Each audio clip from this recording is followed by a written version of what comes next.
Halo Sobat BMKG Kaltara, pada kesempatan ini kita akan membahas tentang fenomena La Niña. Namun, sebelum kita membahas lebih lanjut tentang La Niña, mari kita pahami dahulu tentang El Nino Southern Oscillation atau yang biasa dikenal dengan ENSO. Karena La Niña merupakan salah satu dari fase ENSO. ENSO merupakan fenomena alam berupa fluktuasi suhu muka laut di wilayah Samudra Pasifik, yaitu wilayah bagian timur tengah dan barat Pasifik ekuator yang berinteraksi dengan perubahan kondisi atmosfer di atasnya. Fluktuasi suhu muka laut tersebut kemudian akan menghasilkan fase El Niño, La Niña, dan fase netral yang berevolusi secara bergantian. Fluktuasi suhu muka laut pada Samudra Pasifik pada saat fase El Niño dan fase La Niña membentuk pola naik turun yang terlihat seperti sebuah osilasi. ENSO biasanya terjadi dalam siklus antar tahunan dengan perulangan kejadian 2 hingga 8 tahun. Yang pertama adalah fase netral. Dalam fase ini, arus laut yang hangat di Pasifik Tengah dibawa oleh angin pasat timuran. Angin pasat adalah angin yang berhembus di wilayah tropis dari timur ke barat. Angin pasat timuran mendorong arus laut hangat dari Pasifik Tengah ke Pasifik Barat atau sisi timur Indonesia. Suhu permukaan Pasifik Barat yang hangat menyebabkan kondisi atmosfer di sekitarnya menjadi lembab.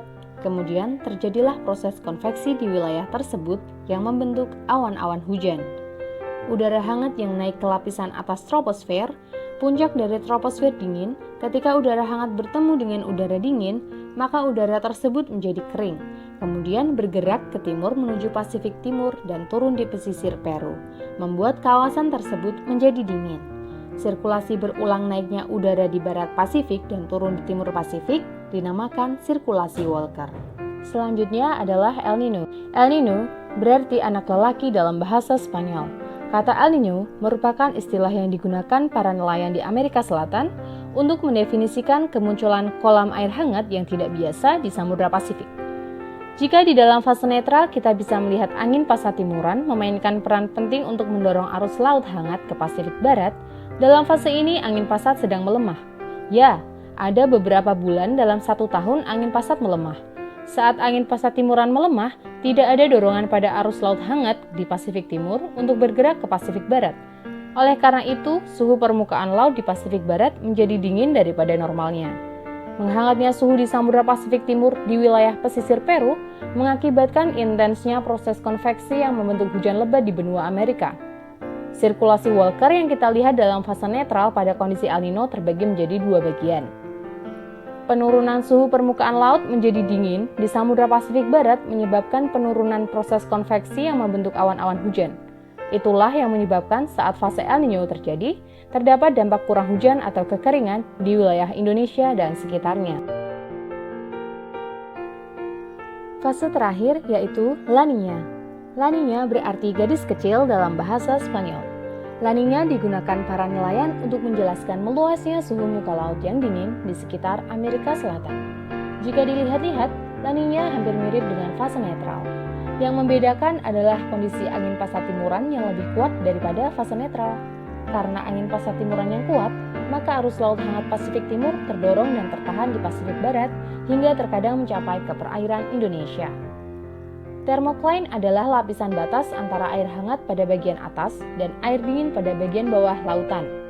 Kemiringan thermocline pada fase La Niña akan mendorong terjadinya upwelling di kawasan timur Pasifik, menyebabkan proses konvektif di wilayah Pasifik Barat dan menyebabkan hujan yang berkepanjangan di wilayah Indonesia dan sekitarnya. Beberapa institusi di dunia memprediksi adanya La Niña di tahun 2020-2021 dengan menggunakan model prediksi ENSO. Model prediksi ENSO menghasilkan prediksi anomali suhu permukaan laut di region Nino 34. Region ini merujuk pada lokasi di Samudra Pasifik yang merupakan irisan region 3 yang berada di Pasifik Timur dengan region 4 yang berada di bagian tengah Samudra Pasifik. Anomali suhu permukaan laut positif mengindikasikan fase El Niño dan anomali suhu negatif mengindikasikan fase La Niña. Jika dilihat dari beberapa hasil model prediksi ENSO, indeks ENSO menunjukkan La Niña dan beberapa institusi memprediksi La Niña lemah hingga moderate yang terjadi hingga periode Maret hingga Mei 2021. BMKG juga melakukan pemodelan untuk memprediksi ENSO. Berdasarkan analisis dasarian 1 Oktober 2020, La Niña diprediksikan akan berlangsung hingga Mei 2021 dengan intensitas lemah hingga sedang. Dampak La Niña di Provinsi Kalimantan Utara. Dampak La Niña beragam bergantung pada musim atau bulan, wilayah, dan intensitas. Peningkatan curah hujan di Provinsi Kalimantan Utara diperkirakan persentase peningkatan curah hujan berkisar antara 25 hingga 50% dari normalnya dari bulan Oktober 2020 sampai dengan Maret 2021.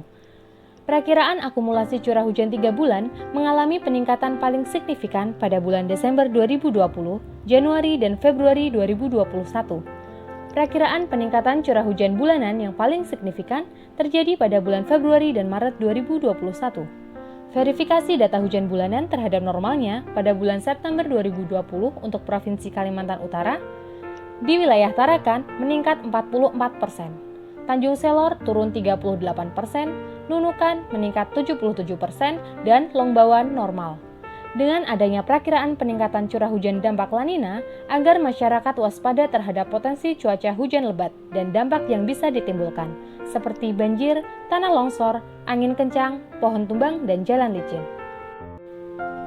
Baiklah Sobat BMKG Kaltara, itulah tadi pembahasan tentang cuaca dan iklim terkini di Kalimantan Utara.